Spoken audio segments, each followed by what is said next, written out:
আমি দেখা করতে এসেছি জাভেদের সাথে। উনি এসেছিলেন, কিন্তু কোনো সিদ্ধান্ত আমরা এখনো প্রকাশ করিনি, না ওনার সঙ্গে আমাদের কথাও হয়নি।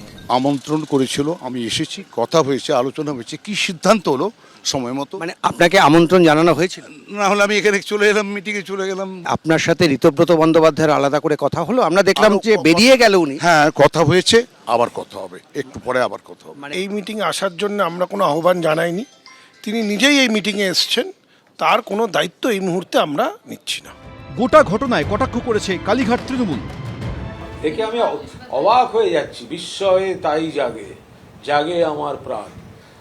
কারণ পুলিশ প্রশাসন দিয়ে তৃণমূলটাকে ভাঙার জন্য চাপ তৈরি করা হচ্ছে। তারা যাচ্ছেন, তাদের অধিকাংশ ব্যক্তি স্বার্থে গেছেন, বাকিদের উপর চাপ দিয়ে নিয়ে গেছে। তৃণমূলের সম্পর্কে যত কম বলা যায় ততই ভালো। আর কেউ যদি মনে করেন যে জামা বদলে, ছাল বদলে তৃণমূলের অতীতের অত্যাচার থেকে নিজেকে মুক্ত করে নেবেন, আমার মনে হয় না মানুষ তাদের ক্ষমা করবে।